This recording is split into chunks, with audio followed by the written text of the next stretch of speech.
오늘 저는 마태복음 6장 25절로 32절의 말씀을 받들어서 말씀의 제목은 목숨을 위하여.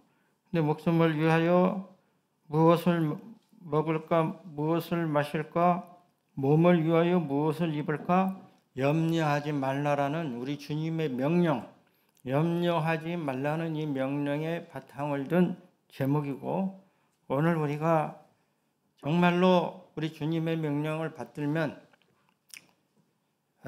내 목숨을 위하여 혹은 몸을 위하여 어떻게 하면 생존할 수 있을까? 또 생존의 문제이기도 하고요. 또 그 다음은 뭐예요? 어떻게 하면 더 잘 살 수 있을까? 그 욕구의 차원이 다 들어있는데 이러한 것에서 우리가 자유로워져야 된다는 거예요. 자유로워져야 된다는 말씀. 그래서 그 말씀을 함께 나누고자 합니다. 우리 말씀에 나가기 앞서서 저를 보시고요. 내 마음에 있는 모든 불안, 걱정, 근심, 염려 비슷한 말이지만 우리 주님 앞에 나올 때 이것에서 벗어나야 돼요. 다 내려놓고 하나님이 정말로 나를 사랑하고 축복하시는데 그 사랑과 은혜를 양옆 앞뒤 사람에게 나누겠습니다. 하나님은 좋으신 아버지이십니다. 감사합니다. 우리 양옆 앞뒤 분에게 악수하면서 따뜻한 사랑을 전합니다. 하늘 아버지가 먹여주고 입혀주십니다.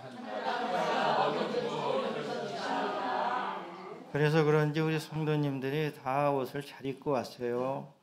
얼마나 감사한 일입니까? 또 응원을 하겠습니다. 주먹을 불끈 쥐고 양옆 앞뒤 분에게 기를 불어 넣어주는 거예요. 힘을 주는 겁니다. 나도 당신의 필요를 채워주겠습니다.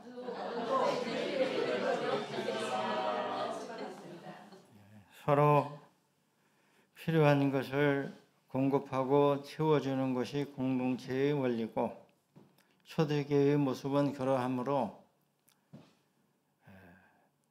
자기가 가진 것을 다 사도들 앞에 내놓고 사도들은 또 다 성도들에게 나누어 주기 때문에 초대교회의 특징 중에 중요한 특징은 그들 가운데에 핍절한 자가 없었더라. 할렐루야. 그러니까 이 교회가 초대교회로 돌아가야 된다는 것은 복음적인 차원에서 이 말씀으로 돌아가야 되고 예수님의 말씀으로 또 우리가 생활 실천 면에서 교회 안에서는 더 이상 가난한 자나 부한 자의 구별이 없어야 돼요. 부자라고 더 복을 받은 것도 자랑할 일도 없고 가난한 자라고 복을 못 받은 것도 아니고 부끄러운 일이 없는 것은 다 서로 필요한 것을 채워주고 돕는 거예요. 할렐루야. 얼마나 기쁘고 복된 일인지 모릅니다.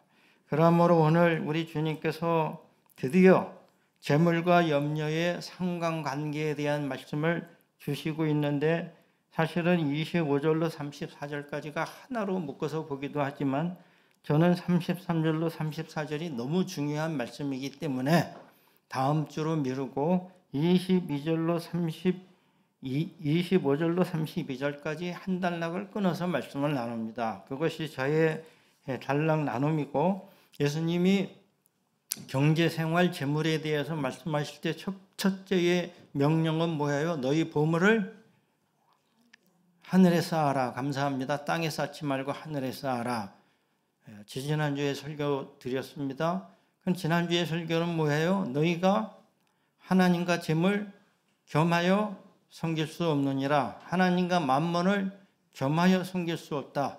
거기에 타협점이 없다는 거예요. 거기엔 타협점이 없다는 것입니다. 준엄한 명령으로 우리가 받아들여야 하는 거예요.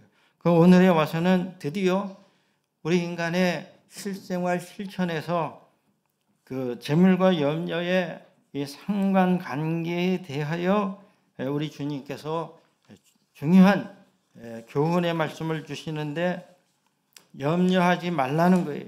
염려하지 말라는 말씀이 얼마나 강한 말씀이냐 하면 우리 인간은 본성이 염려해요. 염려 안 하는 사람이 있습니까? 제가 착각하는 거는 저는 어렸을 때 염려를 안 했을 것이라고 착각을 했지만 곰곰이 생각을 해보면 초등학교 때도 초등학교 이전에도 염려와 걱정은 했던 것 같아요. 분명히 했습니다. 사춘기 때, 청년의 때에 정말 학교 졸업해야 되고 장가도 들어야 되고 직장도 잡아야 되고 가난한데 언제 제대로 살게 되려나 별의별 염려가 청년의 때에 있었던 거예요. 없었겠습니까? 40, 50, 어느덧 60이 돼도 염려가 없어요. 목사가 돼서도 부끄러운 고백이지만 염려는 있는 거예요. 어떠한 종류의 것이든. 그래서 염려는 인간의 본성과 같은 것이고, 제가 설교를 준비하다가 깜빡 까먹어가지고 재빨리 가서 가져온 찰리 브라운, 제가 좋아하는 찰리 브라운. 자, 여러분 눈 좋은 분들 다인이 한번 읽어봐요. 여기 뭐라고 써 있어요? 우리 다인이가 아주 예쁘게 잘 읽었습니다. 찰리 브라운이 걱정이 없으면 걱정이 없겠네요. 얼마나 제가 이 말이 재밌고 마음에 와닿으면 코팅까지 해서 붙여놨겠어요. 우리 성도님들도 걱정하지 말라고. 할렐루야. 걱정이 없으면 걱정이 없겠니. 걱정이 없으니 이게 순환적인 끝도 없는 거지만 걱정이 없으면 걱정이 없겠네. 그럼 걱정은 어디서 올까요? 걱정해서 오는 거예요? 우리 강 집사님, 자 보세요. 제가 참 이렇게 말씀드리는 것은 우리 인생에 우리 인간의 심성, 마음, 심정 혹은 심리, 본능 뭐라고 이름을 붙이든 가장 기본적인 것은 우리 인간은 걱정하는 존재라는 거예요. 걱정을 한다는 거예요.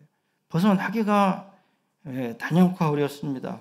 그리고 이 걱정에 관한 단연코 또 두 가지 주제는 뭐예요? 우리 인간이 제일 관심을 가지는 것 두 가지를 꼽으라면 여러분은 무엇을 꼽겠습니까? 여러분이 고민하는 것을 도와드리기 위해서 제가 말씀드립니다. 첫째는 건강이고 둘째는 재물이에요. 돈이에요. 모든 화제, 모든 관심, 모든 이야기. 그렇지 않습니까? 누가 암에 걸렸다 그러면 나도 암 걱정하고, 또 누가 뇌졸중으로 심장병으로 돌아가셨다 하면 나도 심장이 뜨끔하고, 그리고 여러분 요새 우리가 신종이라 할 수 없지만은 상당히 걱정을 많이 하는 새롭게 부각되는 질병이 뭡니까? 그건 치매예요. 치매는 다 두려워합니다. 저도 예전에는 치매가 그렇게 무서운 병인지 몰랐던 때가 있어요. 직접 목격하고 겪어보니까 정말로 무서운 병이 치매인 거예요. 아무튼 건강에 대한 염려. 두 번째, 그리고 어떻게 보면 대부분의 시간을 사람은 돈을 생각하면서 시간을 보내는 거예요. 재물에 대한 염려. 걱정하고 어떻게 하면 또 돈을 잘 벌까, 또 돈에서부터 자유로운 삶을 살까. 그러나 이 모든 것은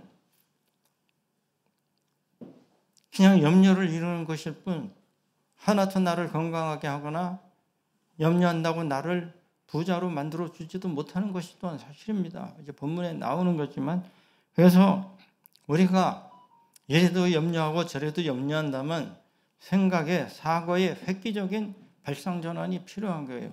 제가 어려서부터 들었던 아주 고전적인 예화를 다시금 반복해서 드립니다.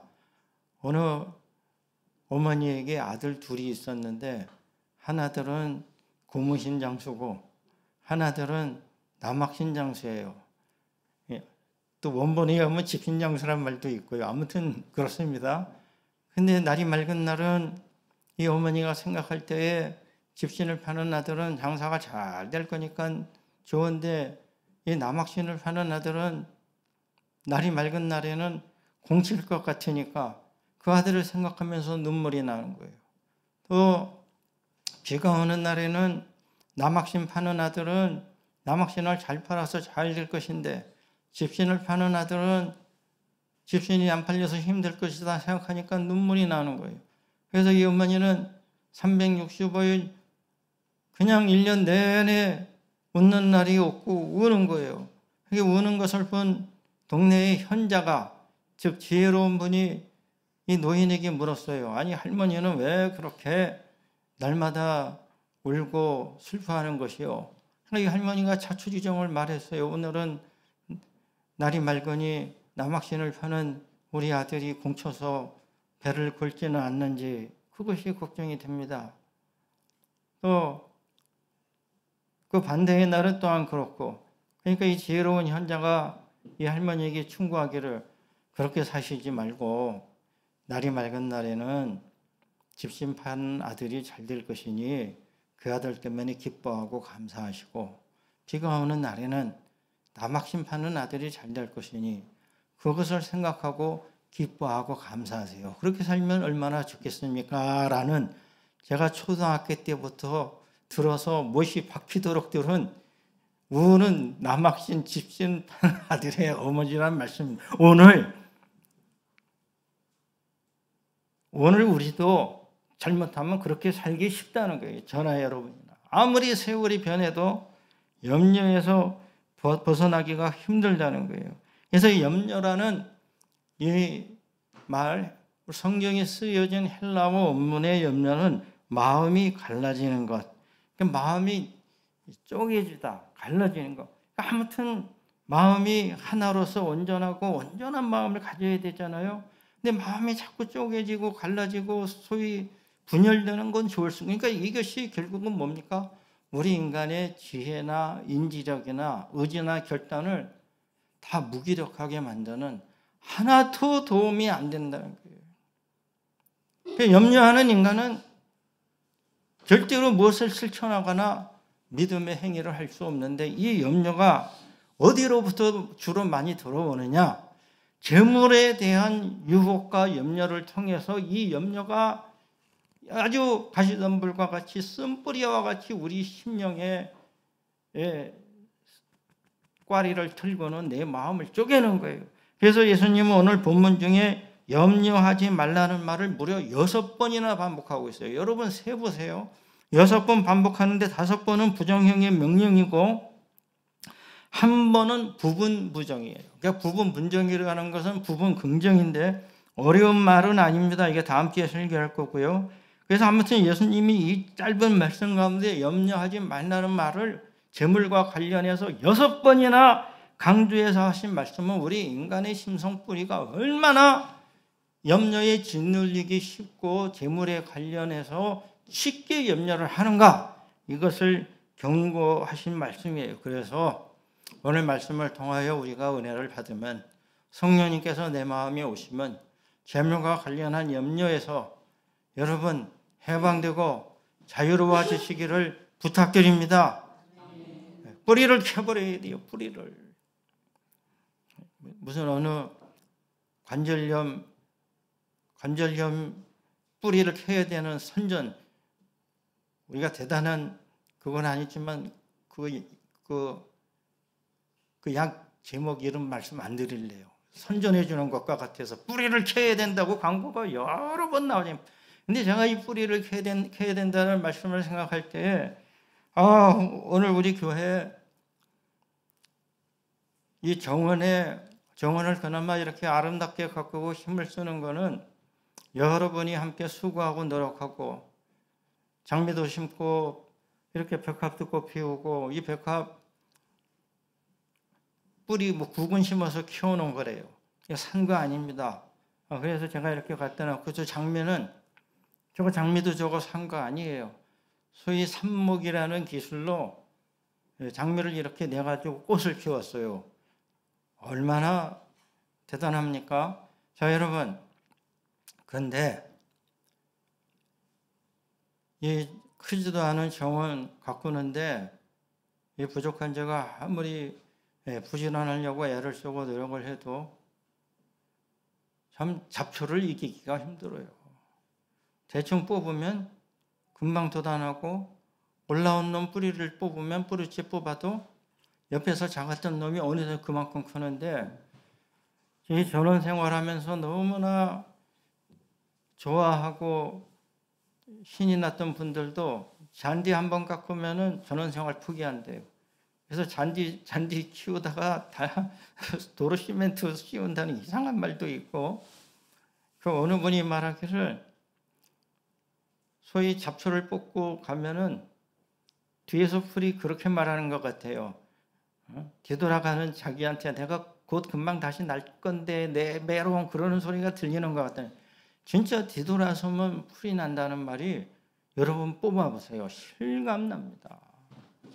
이 부족한 종이 게으른 게 아니라 아무리 열심히 해도 그런데 우리가 잡초를 이게 잡초라고 이렇게 멸시할 것이 아니라 잡초도 대우로 해줘서 야생초라고 불러줘야 되는데 다만 너무나 여기저기 무분별하게 나기 때문에 모기도 생기고 또 미관에도 안 좋으니까 이 야생초를 좀 정리를 해주는 것 뿐인데, 근데 여러분 중요한 건 뭐예요? 이 염려는 정말 가시덤불과 같고 내 마음의 쓴뿌리와 같아서 어지간해서는 뽑아낼 수 없다는 거예요. 안 뽑아집니다. 근심, 걱정, 염려 자유로울 수 없고 해방될 수 없고 다 눌려 있는 거예요. 그러니 우리가 주님의 말씀을 깊게 받아들이고 정말 하나님께 간구하고 하나님 아버지께서 은혜를 주시고 성령님의 도움을 받아야 염려의 이 질긴 뿌리가 뽑혀지는 줄로 믿습니다. 그래서 염려에서 자유로워져야 하는데 특별히 여러분들은 재물과 물질 때문에 염려하는 그러한 염려에서 자유로워질 수 있기를 부탁드립니다. 그래서 오늘 본문의 말씀을 좀 구체적으로 보면은 염려의 본질은 뭐냐? 제가 역시 이 한 목사의 편지에 제 나름대로 정리를 잘 해놨는데 염려의 본질은 비본질의 본질이다. 부탁드리기는 여러분 꼭 주워 가져가셔서 한 번 읽고 생각해 보시고 이해가 안 된다거나 더 듣고 싶으면 저한테 연락을 해 주시면 스타벅스 커피 상품권 하나 드리겠습니다. 정말 부탁드리는 거예요. 농담 아닙니다. 전화해서 물어보면 꼭 드릴게요. 염려의 본질은 비본질의 본질이다. 그럼 왜 비본질의 본질이라고 그러느냐? 염려는 몸이나 목숨을 위해서 하나 몸이나 목숨을 오히려 소비하는 것이다. 그러니까 몸이나 내 목숨을 위해서 나는 염려하고 무엇 먹을까, 무엇 입을까, 어떻게 하면 옷을 잘 입을까, 어떻게 하면 돋보일까, 세련될까, 아름다울까, 또 내가 어떻게 하면 명품을 입고 명품을 두르고 있는 척, 가진 척 할까, 잘난 척 할까, 별의별 이상한 궁리를 다 하고 살지만 이것은 내 몸을 위하는 것도 아니고 내 수명, 목숨을 늘려주지도 못하고 오히려 이러한 염려가 내 수명을 단축하고 내 몸을 더 망가뜨린다는, 그러니까 이 염려는 오히려 무능하다는 거예요. 우리 주님 말씀하셨습니다. 너희가 염려함으로 키를 한 자나 더 늘릴 수 있느냐? 키 한 자나 더 늘릴 수 있어요? 못 늘려요. 여러분 학교 다닐 때 시험 보고 나면 중간고사, 기말고사 시험, 요즘 학생들은 어떤지 모르지만 우리 때는 점수가 분명하고 석차가 분명했습니다. 시험 보고 나면 근심 걱정 해요, 안 해요? 아유, 이번 시험 잘 봤는데, 못 봤는데. 근데 이 부족한 저도 그때 터득했어요. 아니, 시험 보기 전에 근심하고 걱정하고 공부를 해야지. 안 하고 공부하는 게 더 좋지만 시험 끝난 다음에 근심하고 걱정하면 채점 하는 선생님의 마음이 바뀌어가지고 채점을 잘해줘요. 그럴 일이 생길 수는 없죠. 내가 염려한다고 성적이 바뀌어요? 그게 부족한 저도 터득한 거예요. 시험 보고 나면 절대 걱정하지 말고 시험 보고 나면 열심히 놀자. 그러니 조금 난 거예요. 그나마 좀 나요. 아니, 시험 보기 전에 걱정하는 건 그나마 이해가 되는데 시험 끝나고 성적을 걱정해? 몇 점 나올까? 쓸데없는 거죠. 여러분, 내가 잘 먹으려면 염려하지 말고 잘 먹어. 아니, 내가 키가 크려면 염려하지 말고 잘 먹어야지. 내가 염려한다고 키가 커져요? 염려는 무능하다는 거예요. 나를 위해서 하는 거지만 오히려 나를 소비할 뿐이에요. 나눠지는 것이다. 나를 무능력하고 무기력하게 만드는 것일 뿐이다. 우리 주님이 그렇게 말씀하신 것입니다. 두 번째로 염려의 본질이 비본질인 것은 하나님을 신뢰하는 것으로서의 믿음이 빠져나간 증초이다. 자, 믿음과 염려는 내 마음속에서 결코 뒤섞일 수가 없어요. 믿음이 들어오면 염려는 빠져나가고 염려가 들어오면 믿음은 사라집니다. 여러분, 이 사실을 우리가 알아야 돼요. 오늘 30절에 우리 주님이 염려하는 자들한테 뭐라고 말씀하셨습니까? 30절 우리 김미화 집사님 읽어주세요. 오늘 있다가 내일 아궁에 던져주는 들풀도 하나님의 이렇게 이끄거든. 하면 너희가 보냐 믿음이 적은 자들아. 예, 감사합니다. 믿음이 적은 자들아. 마태복음에 여러 번 나오는 우리 주님의 경고의 말씀인데 믿음이 없다고는 안 그랬어요. 믿음이 적은 자들이에요. 그 믿음이 많아야 되는데, 믿음이 커야 되는데, 믿음이 온전하고 정말 내가 믿음이 커봐야 겨자씨만한 거예요. 할렐루야. 믿음이 크다고 무슨 위대한 믿음이 있는 건 아닙니다. 오해하면 안 돼요. 믿음이 커봐야 겨자씨지만 겨자씨만한 믿음을 갖고도 태산은 움직일 수 있는데 우리가 할렐루야. 내 운명을 바꾸고 내 가정을 바꾸고 내 교회를 바꾸고 내 나라를 바꾸는 것은 믿음의 사람이 하는 거예요. 그런데 여기서 믿음이 적다는 것은 그 겨자씨만한 것도 없다는, 겨자씨만한 것도 없다는 거예요. 믿음이 적은 자들아. 근데 믿음이 왜 적어요? 염려하니까. 그러니까 염려가 비본질인 것은 하나님을 신뢰하는 믿음을 파괴하고 좀먹는 거예요. 우리가 하나님을 아버지라고 부르는데 말로만 아버지냐 이거예요. 말로만. 정말 돈이 우상이고 주인이고 돈 주는 사람이 아버지처럼 그렇게 생각된다면 죄송한 말씀이지만 무슨 내가 믿는 자라고 말할 수 있겠어요. 그냥 돈이나 열심히 벌어야지 믿음 생활 어떻게 합니까? 그렇지 않습니까? 이러함으로 오늘 우리가 믿음의 본질이 비본질인 것은 하나님을 신뢰하는 것으로서의 나의 믿음이 빠져나간 증거이고 염려하기 시작하면 믿음이 적어지고 믿음이 적은 자들이라는 우리 주님의 책망을 받게 되는 거예요. 그래서 우리가 하나님을 신뢰하는 것으로의 믿음. 자, 믿음은 뭡니까? 제가 믿음의 세 가지 요소 또 나중에 말씀드리겠지만 편의상 제가 세 가지로 말씀드리면 첫째는 믿음은 하나님을 의지하는 거예요. 할렐루야. 우리는 하나님을 의지합니다. 재물을 의지하거나 사람을 의지하지 않아요. 다 불완전한 겁니다. 또 우리는 하나님을 신뢰합니다. 그 신뢰로서의 관계예요. 하나님 절대 우리를 배신하지 않습니다. 할렐루야. 인간은 검은 머리는 서로 배신해요. 서로 배신자라고 손가락질하지만 다 거기서 거기에요. 끝으로 믿음의 세 번째 중요한 요소는 우리가 하나님을 믿는다면 충성하는 거예요. faithful하다는 거예요. 제가 faith는 faithful하다. 나는 믿는다 그러는데 충성을 안 해. 어느 설문지에 나는 기독교인이라고 말을 하는데 하나님께 충성하는 게 없어. 그냥 명목상 소위 노미널 명목적으로만 기독교인이야. 명목적으로만. 충성이 없어요.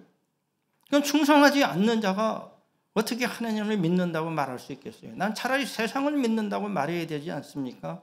그렇기 때문에 이 하나님, 창조주 하나님, 첫째는 창조주 하나님, 만물을 창조하신 하나님이 저렇게 이 백합, 오늘 설교하느냐고 백합도 왔네요. 이 백합 장미도 또 이 화분을 이 꽃은 제가 한 거예요. 이거 다 재활용한 거예요. 화분으로 왔다가 다시 시들어 죽은 거 다 위에 잘라주고 좋은 흙에 심었던 이 꽃이 두 번째 이렇게 피고 있어요. 놀랍지 않습니까? 또 있어요, 저 바깥에. 자, 여러분, 창조주 하나님 이 꽃들도 이렇게 아름답게 하시고 백합도 입혀주시는데 창조주 하나님을 신뢰하는 우리가 저 만물만도 못하겠느냐? 창조주 하나님에 대한 신뢰. 두 번째는 지혜를 주신 지혜의 하나님. 하나님 전지전능하시면, 하나님이 그렇게 무능하고 무지하신 하나님이면 우리가 왜 하나님을 믿습니까? 하나님 전지하시고 전능하신 하나님, 우리보다 더 우리의 필요를 아시고 도와주시는데 또한 우리에게 뭘 주셨어요? 여러분, 우리 인간이 짐승하고 구별되는 결정적인 한 가지 요인이 뭐라고 생각하십니까? 여러 의견이 나올 수 있지만 그것은 이성이에요. 우리 인간에겐 지혜가 있다는 거예요. 생각하는 힘이 있다는 거예요. 그거 누가 주셨어요? 하나님이 주신 거예요. 하나님을 생각하라고. 그런데 우리 인간이 이성과 지혜를 가지고 돈 걱정만 하고 있어요? 그거는 이성이 잘못된 거죠. 사고가 잘못된 거죠. 타락한 거죠. 그래서 지혜의 하나님을 섬기고 또 하나님, 심판하신 하나님에 대한 신뢰를 가져야 될 것은, 여러분, 지금 우리가 사는 이 세상은 완전하지 않습니다. 맞습니까? 틀립니까? 저 완전한 세상, 완전한 나라, 완전한 사회, 완전한 교회, 우리 교회 완전하지 않습니다. 여러분의 가정, 죄송한 말씀이지만 완전한 가정 한 가정도 없어요. 완전한 가정이 있습니까?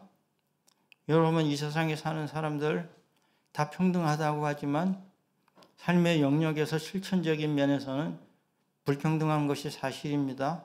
맞아요? 틀려요?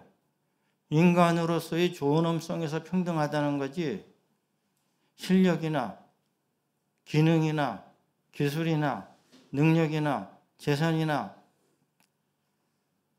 어느 거 하나 평등한 게 없어요. 맞아요? 틀려요? 특별히 이 세상은 경제적으로 불평등한 것이 사실입니다. 가난한 사람이 있으면 부자가 있고, 또 가난했다가 부하게 된 사람이 있고, 또 부했다가 가난해진 사람도 있는 거예요. 평등할 수가 없어요. 그냥 평등할 수 없는 세상에 올리브를 품고 억울하게 살다가 죽으면 그거로 끝나는 겁니까? 아니라는 거예요. 불평등은 영원하지 않다는 거예요. 심판하신 하나님이 정의로 심판하실 적에는 모든 사람을 평등하게 해주신다는 거예요. 할렐루야. 그래서 이 평등의 교리도 심판하신 하나님의 심판을 바라고 소망하는 것입니다. 아무튼 이 하나님에 대한 신뢰가 있어야 된다. 끝으로 염려의 본질이 비본질인 것은 하나님의 전지성에 대한 무지요, 의심이기 때문에 우리가 하나님을 온전히 믿지 못하고 우리가 믿음 없는 자로 이방인처럼 사는 것이다. 저 우리 주님께서 32절 말씀에 이는 다 이방인들이 구하는 것이라 너희 하늘 아버지께서는 이 모든 것이 너희에게 있어야 할 줄을 아시느니라. 이방인들은 중언부언하고 이미 6장 7절에 말씀드렸죠. 이방인들이 중언부언하고 자꾸 주문 외우듯이 기도하고 소원을 반복해서 비는 건 뭐예요? 하늘에 계신 하나님을 아버지라고 안 부르기 때문에 자꾸 달라고 중언부언하는 거야. 달라고 때를 쓰면 아버지가 아닌 아저씨가 줍니까? 옆집 아저씨가 줘요? 달라고 때를 안 써도 아버지는 죽어도 더 주시는 분이 아버지예요. 할렐루야. 아버지가 오직 알아서 주지 않겠어요. 못 줘서 안달이지. 못 줘서 안달이고 또 잘못 줘서 애가 망가질까 봐 안 주는 거예요. 진짜예요. 너무 많이 줘도 애가 잘못되니까 감당될 만큼만 주시는 거예요. 아버지는. 그렇지 않겠습니까? 아니 초등학교 다니는 애들한테 매달 용돈 100만 원 주는 재벌이 있어요? 그건 바보죠. 초등학생이 어떻게 용돈을 100만 원씩 씁니까? 그러나 이제 자라나고 또 열심히 하면은 뭐 또 능력이 되면 주려면 줄 수도 있죠. 믿을만 하면 많이도. 하나님 아버지는 우리가 우리에게 필요한 것을 아는 것보다 우리의 필요를 더 잘 아신다는 거예요. 할렐루야. 그래서 하나님은 우리가 무엇이 부족하고 무엇이 넘쳐나는지를 잘 아셔서 어련히 알아서 조정해 주시는 거예요. 그래서 우리가 하나님을 신뢰하고 기도해야 되고, 끝으로 제가 하나님이 얼마나 우리가 필요한 것을 잘 아시는가를 톨스토이의 1885년에 출판한 단편 소설집 사람은 무엇으로 사는가와 다른 얘기들이라는 이 단편 소설집 중에 나오는 사람은 무엇으로 사는가, 이 단편 소설집에는 세 가지 질문, 수라트의 커피하우스, 사람은 얼마만큼의 땅이 필요한가라는 단편 소설들이 들어있는데 읽어볼 만합니다. 근데 사람은 무엇으로 사는가, 여기에 대하여 톨스토이가 단편 소설을 썼는데, 천사 미하일은 원래 히브리 성경에 나오는, 구약 성경에 나오는 미카엘 천사장입니다. 미카엘 천사인데, 미카엘 천사가 러시아식 발음으로 미하일이 되는 거예요. 이 미하일이라는 천사가 6년 전에 하나님께서 어느 집에 아이를 하나 데려오라는데, 그 아이의 엄마가 이 천사를 붙들고 울면서 사정을 했다는 거예요. 소설이니까. 그래서 이 미하일이 마음이 약해져 가지고 그냥 돌아왔어요.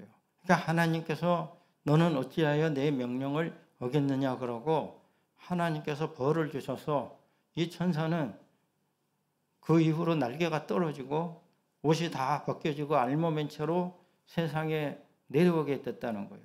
세상에 내려보내면서 하나님께서 너가 이 세상에 가서 세 가지 질문을 알아보고 이 세 가지 질문에 대한 답을 찾아야 다시 하늘로 올라올 수 있다, 이런 말씀을 하신 거예요. 그 첫 번째는 사람의 마음속에는 무엇이 있는가, 또 사람에겐 자기 미래를 내다보는 지혜가 있는가, 자기 미래를 알 수 있는가, 사람은 그리고 무엇으로 살아가는가, 이 세 가지 것을 네가 알아야 다시 하늘에 올라올 수 있다. 그래서 추운 겨울에 알몸에 벌벌 떨고 있는 이 미하일이 담벼락에 기대서 벌벌 떠고 있는데, 마침 그 소설의 주인공인, 이름 적었는데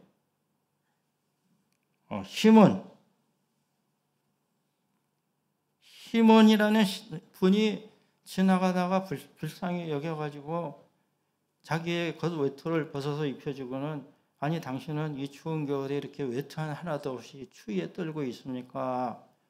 그러고 그 사람을 저 가까운 식당에 들어가서 닭고기 수프 뜨끈뜨끈한 것을 먹이고 또 신발도 사주고, 그리고는 이 시몬이라는 사람이 자기 집에 데리고 왔어요.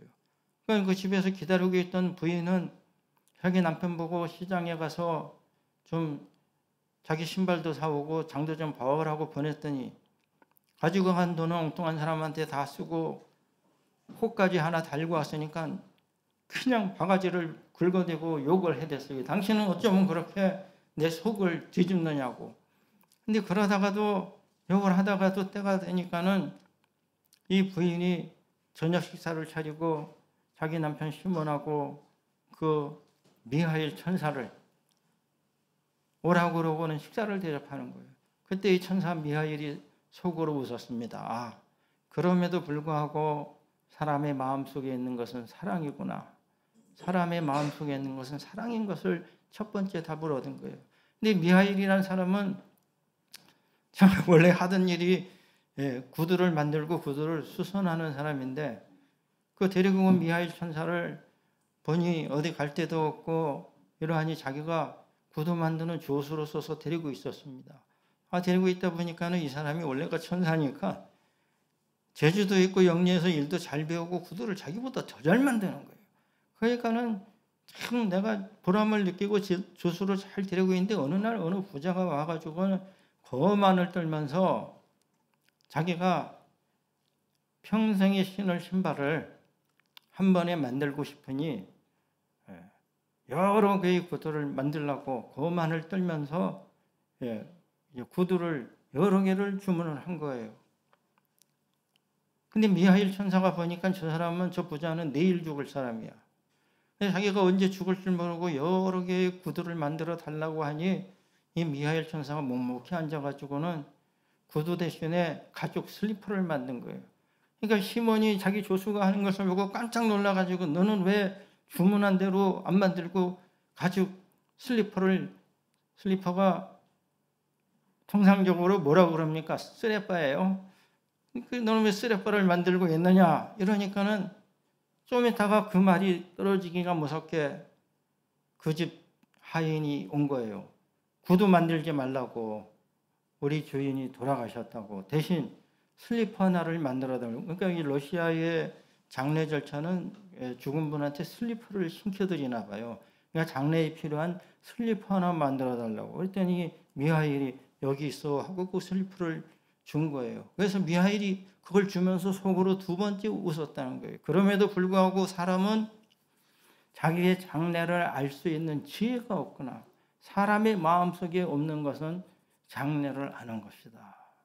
이 전도서에도 나와 있죠. 세 번째, 그러고 살다가 또 어느 날 그 집 주인 시몬이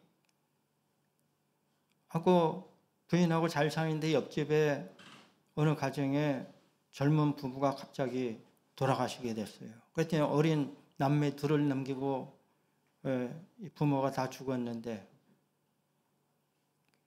그를 불쌍히 여겨서 음식도 갖다 주고 도와주다가 그 시몬과 부인이 그 아이 둘을 데려다가 자기 집에서 먹히고 입히고 자식처럼 키우게 됩니다. 이것을 목격한 천사 미하엘이 세 번째 웃었어요. 그럼에도 불구하고 인간은 사랑으로 사는구나. 그래서 인간은 무엇으로 사는가? 결국은 이 세 번째 질문 뭐예요? 인간은 사랑으로 사는 것이다. 사랑이 그 속에 있고 인간의 지혜는 불완전하고 부족하지만 내일은 절대 알 수 없는 영역이지만 그럼에도 불구하고 우리 인간이 살 수 있는 것은 사랑으로 산다. 여러함으로 오늘 우리가 하나님은 우리가 무엇을 먹고 살아야 되는지를 잘 알아는 거예요. 사랑을 먹고 살아야 하는 거예요. 할렐루야. 무엇을 잊고 살아야 하는 것도 잘 알고 계세요. 사랑을 잊고 사는 거예요. 그런데 우리는 염려함으로 잘 살 것처럼 착각합니다. 그래서 우리가 이 세상 살아갈 때에 하나님을 믿고 하나님을 신뢰하고 염려로부터 여러분이 단연코 자유로워지시기를 부탁드립니다. 그러한 믿음의 성도들이 다 되시기를 바랍니다. 기도하겠습니다. 하나님 아버지 감사합니다. 저희들을 사랑하여 주심을 감사합니다. 저희들을 돌봐주심을 감사합니다. 거룩한 주일 주님의 전으로 불러주심도 감사합니다.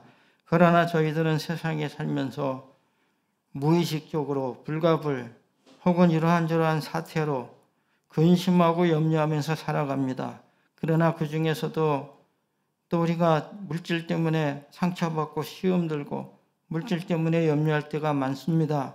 이러한 데서 자유로워지기를 원합니다. 보다도 믿음에 집중할 수 있도록 하옵시고 하나님을 신뢰하고 믿음으로 살아갈 때 사람은 물질이 아니라 사랑으로 살아간다는 것을 또 깨달을 수 있는 저희들이 되게 하여 주시옵소서. 주님의 은혜에 감사드리옵고 예수 그리스도 이름 받들어 기도 올리옵나이다. 아멘. 성찬 찬송 227장 1절과 2절, 5절 속절만 부르겠습니다.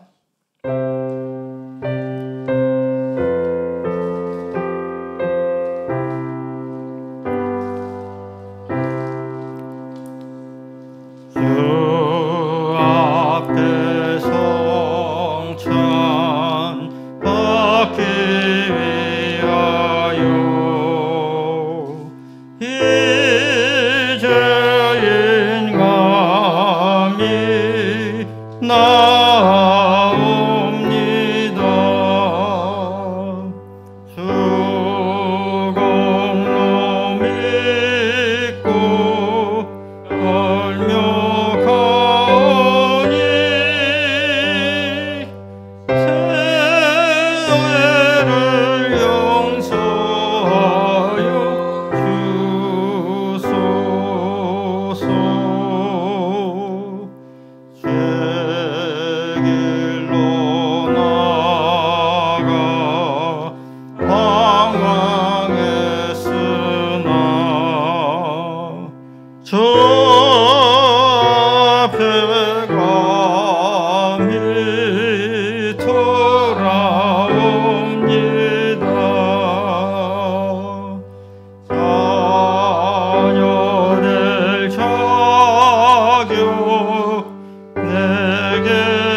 내 마음에 주여 들어오셔서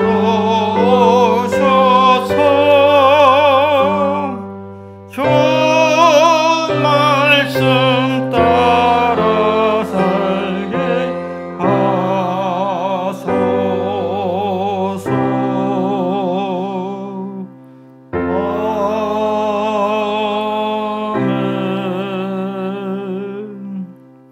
우리 다 함께 머리 숙여 기도함으로 성령 임재의 간구를 함께 드리겠습니다. 전능하신 하나님 아버지, 감사와 영광과 존귀를 올려드립니다. 오늘 우리로 하여금 주님의 거룩한 상에 참여케 하여 주심을 감사드립니다. 우리를 위하여 몸을 찢고 피를 흘려주신 주님의 귀하신 그 보혈의 은총을 기념하고자 합니다. 우리로 하여금 감사와 경건한 마음으로 이 성찬에 참여하게 하여 주시옵소서. 이 시간 성령님 임하셔서 이 잔과 이 떡이 주님의 살과 피가 되게 하옵시고, 우리가 주님의 살을 먹고 피를 마심으로 성삼위 하나님과의 깊은 영적인 은총이 있게 하옵시고, 또한 이 잔에 이 성찬에 참여하는 성도들 간에 깊고 아름다운 영적인 교제가 있게 하여 주시옵소서. 성찬에 참여하는 성도들로 아름답고 복되게 하옵시며 한 상의 형제 자매로 교제하게 하여 주시옵소서. 예수님의 이름으로 기도드립니다. 아멘. 성만찬 제정의 말씀, 고린도전서 11장 23절 이하의 말씀 제가 전하여 드립니다.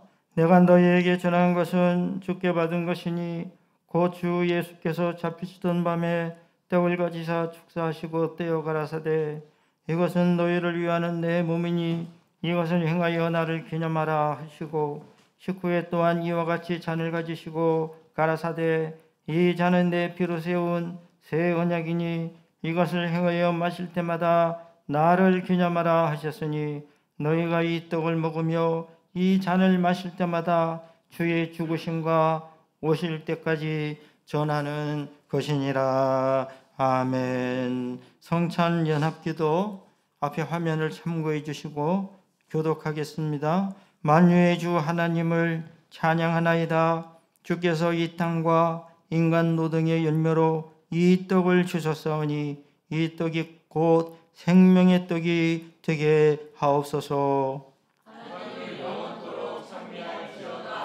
만유의 주 하나님을 찬양하나이다. 주께서 포도 넝쿨과 인간 노력의 열매로 이 포도주를 주셨사오니 이 포도주가 영원한 하늘나라의 것이 되게 하옵소서. 밀알이 들판에서 흩어지고 포도송이가 포도밭에서 사라졌으나 이 상 위에 있는 떡과 포도주 안에서 하나가 된 것 같이 주님의 온 교회가 이 세상 구석구석으로부터 주님의 나라를 향해 함께 모여들게 하옵소서. 아멘. 주 예수 그리스도께서 잡히시던 날 밤 떡을 가지사 축사하시고 떼어 주셨습니다. 나도 지금 주님의 이름으로 이 떡을 나누어 드립니다. 십자가에 달리신 주님의 몸을 기억하며 주의 성찬에 경건한 마음으로 참여할 수 있기를 부탁드립니다. 다 같이 기도드리겠습니다. 이것은 나의 몸이라 너희를 위하여 준 것이니 너희는 이것을 행하여 나를 기념하라. 주님 말씀하셨습니다. 사랑하시는 하나님 아버지, 또한 세우신 뜻에 의지하여, 또한 주 성령님의 임재하심에 의지하여 주의 성찬상을 함께 나누고자 합니다. 이 떡을 나눌 때에 이 떡이 신령한 떡이요 생명의 떡이 되게 하여 주시옵소서. 예수님의 이름으로 기도합니다. 아멘.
우리 주님께서 식후에 잔을 가지사 축사하신 후에 제자들에게 주시며 말씀하셨습니다.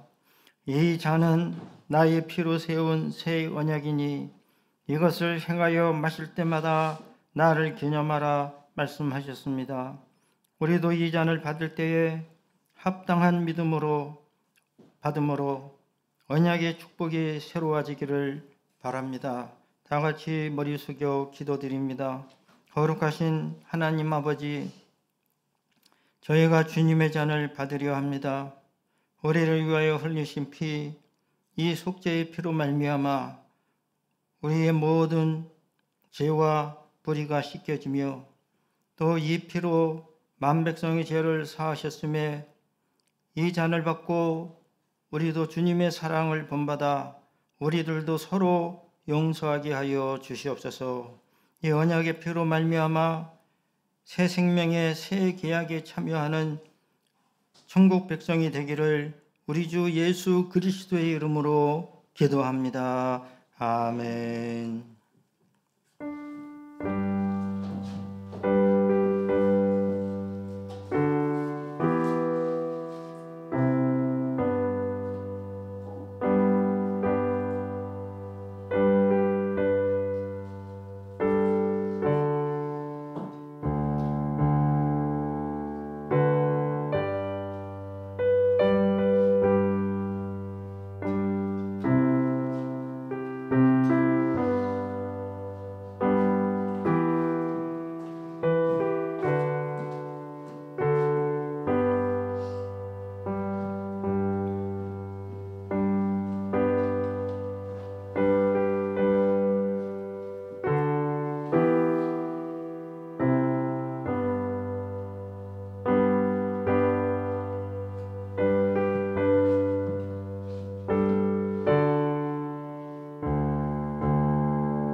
찬송가 198장 1절과 4절 두 절만 부르시겠습니다.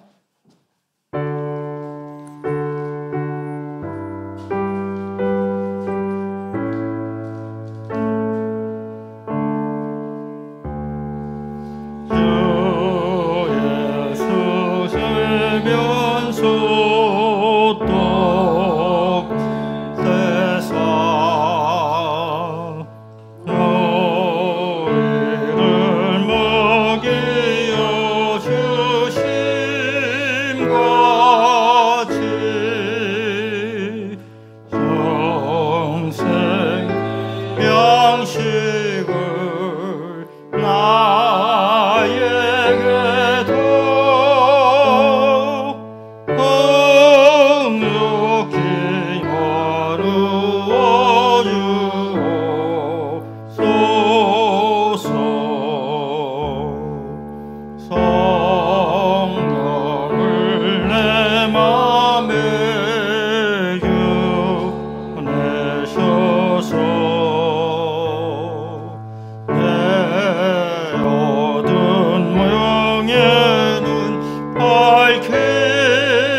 감사와 응답 함께 교독하겠습니다. 내 영혼아 여호와를 송축하라. 내 속에 있는 것들아 다 그 성호를 송축하라.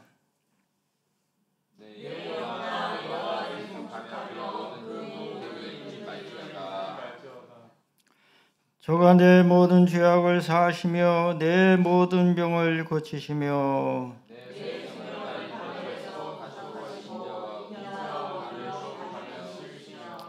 좋은 것으로 내 생명을 만족해 하사 내 청춘으로 독수리같이 새롭게 하시는도다.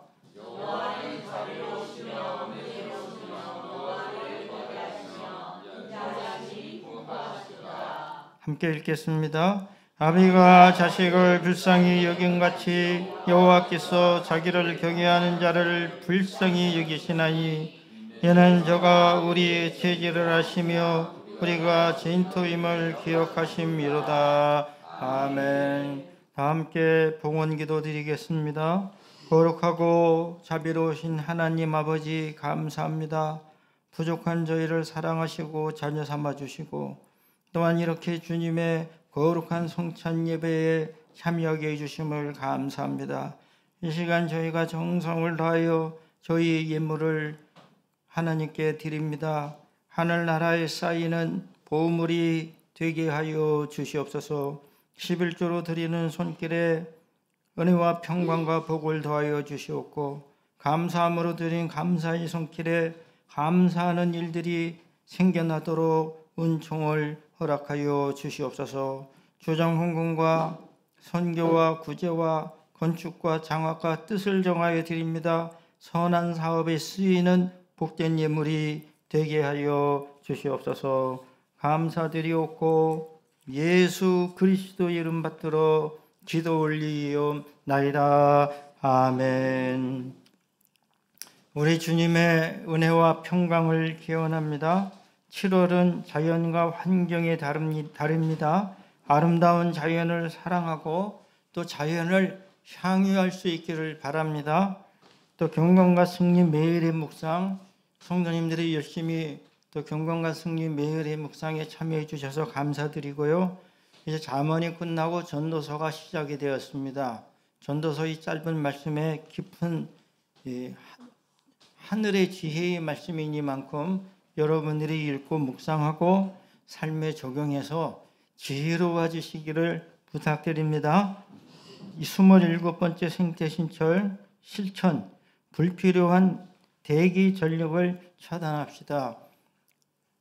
전기 요금이 우리나라가 세계에서도 싼 편에 속하고 전기 요금이 오른다 그럴 때마다 신경을 많이 쓰는데 정작 가정에서는 뭐 크게 신경 안 쓰고 사는지 모릅니다. 근데 그 차원을 넘어가서 전기를 아끼는 것이 숲의 나무를 살리고 이 꽃을 살리는 것과 같은 거예요.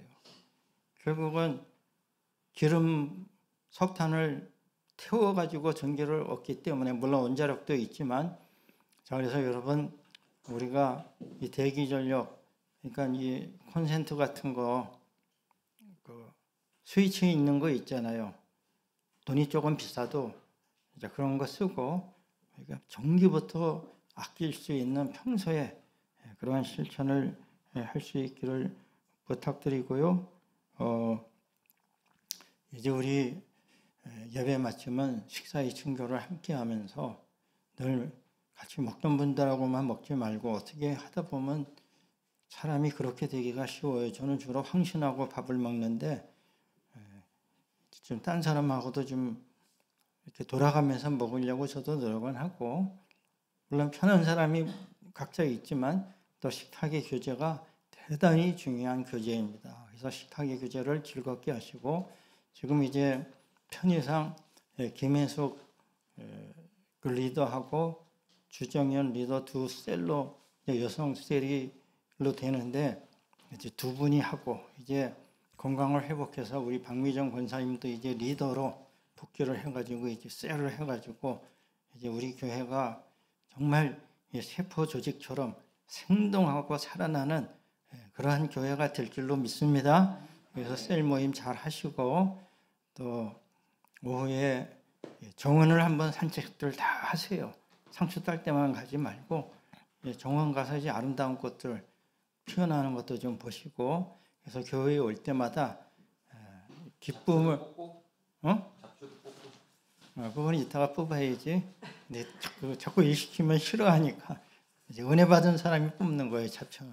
할렐루야. 자, 그래서 또 그런 좋은 시간을 가질 수 있기를 부탁드립니다. 기도하겠습니다.